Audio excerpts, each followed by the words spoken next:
unbelievable touchdown. Finally, the Super Bowl. The Super Bowl is one of the world's biggest sporting events. And he's got a touchdown. Seasons for the touchdown. Watch out, the earth is shaking. The average fan spends more than $10,000 to attend. It's watched by more than 100 million people in America alone and another 100 million people abroad. Brands pay more than $7 million for just a 30-second commercial during the game. It's a typical Super Bowl car ad. Cheetos Crunch Pop Mix. And cities across the country spend billions of dollars in taxpayer money to build state-of-the-art stadiums just for the chance to host the NFL's annual championship game. South Florida was awarded Super Bowl 54 today. The Saints and the city of New Orleans will now host Super Bowl 59. But the biggest part of the game might actually be the halftime show. Super Bowl halftime show. Last year's show included performances by hip-hop legends Dr. Dre, Snoop Dogg, Eminem, Mary J. Blige, Kendrick Lamar, and 50 Cent. The 15-minute concert was watched by more than 200 million people globally. It generated billions of impressions on social media, and people talked about it for weeks. The halftime show was great. They're going to be talking about this one on Fox News for many years to come. The best that I've seen at Super Bowl halftime. But here's the craziest part. All of the artists that performed at last year's Super Bowl did it for free. That's right. Even though artists like Snoop Dogg and Kendrick Lamar typically charge millions of dollars for a show, the NFL didn't pay them $1. And it's not just them. The NFL has convinced some of the biggest artists in the world, like Prince, Michael Jackson, Beyonce, Justin Timberlake, and Lady Gaga, to perform at the Super Bowl for free. The Weeknd even spent $7 million of his own money in 2021 to produce the show exactly the way he wanted it. But these artists aren't stupid, and the financials behind the Super Bowl halftime show are fascinating. So here's everything you need to know about why Super Bowl halftime performers aren't paid. The Super Bowl halftime show has been going on for more than 50 years, but it hasn't always been the huge, glamorous spectacle that you see today. The first Super Bowl halftime show in 1967 had marching bands and two men in jetpacks. In 1970, a hot air balloon crashed into the stands during halftime of Super Bowl IV. It was a little windy that day, and the floats and the hot air balloons started going over toward the stands. And in 1989, Coca-Cola shipped out 26 million pairs of 3D glasses for a disastrous halftime show at Super Bowl 23 that featured strange graphics and a magician named Elvis Presto.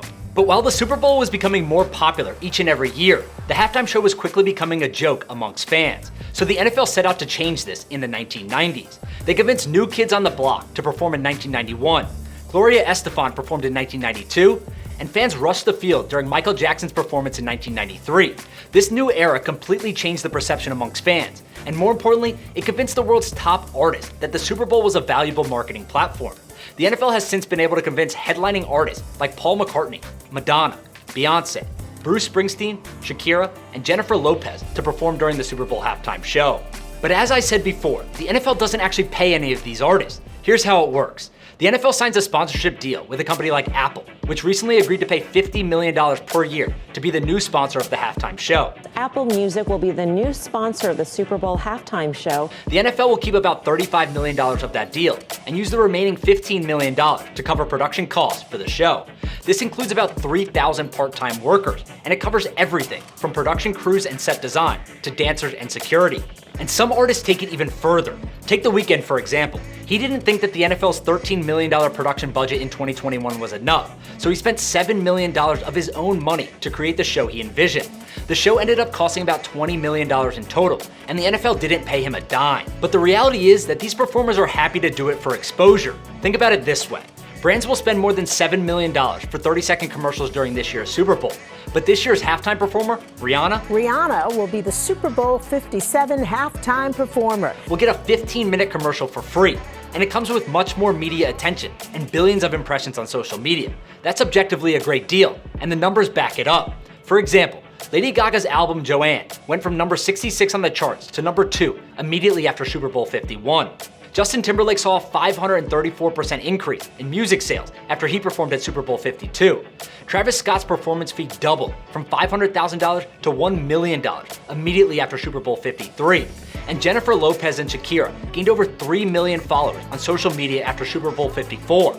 And the payoff is even bigger for artists that are able to time it up with a concert tour. For example, The Weeknd sold 1 million concert tickets a week after his Super Bowl halftime show last year. The Rolling Stones set a record with $558 million in revenue for their concert tour after their halftime performance at Super Bowl 40. And StubHub says that artists typically see a 50% increase in concert ticket searches after performing at the Super Bowl. And while Rihanna hasn't released a new album since 2016 and doesn't currently have an upcoming tour scheduled, she still has plenty of ways to capitalize on this year's Super Bowl. Rihanna is reportedly being paid several million dollars by Apple TV Plus to be the focus of a documentary about her return to the stage at Super Bowl 57. Rihanna's brand Savage Fenty also dropped limited edition football-themed items before the Super Bowl, and she is also releasing a line of Super Bowl merchandise with Mitchell and Ness. So while Rihanna will still make plenty of money without being paid directly by the NFL, not everyone is as fortunate. I received the request to be a dancer in the halftime show for free.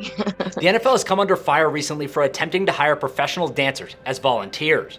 These volunteers are required to attend 72 hours of rehearsals across 9 days leading up to the big game, and they even have to pay for their own transportation to and from the stadium. But after the leaked contract went viral last year, the NFL reached an agreement with the entertainment union that represents professional dancers and now pays all dancers at a rate of $15 per hour. It is a small victory that we've achieved here, but it's just a start in where we need to go in the general work that we need to do for the dance industry. But still, the bottom line is clear. The Super Bowl halftime show presents an amazing opportunity for artists to showcase their talent and increase their brand recognition. The NFL makes millions of dollars off the 15-minute performance and can certainly afford to pay talent their fee.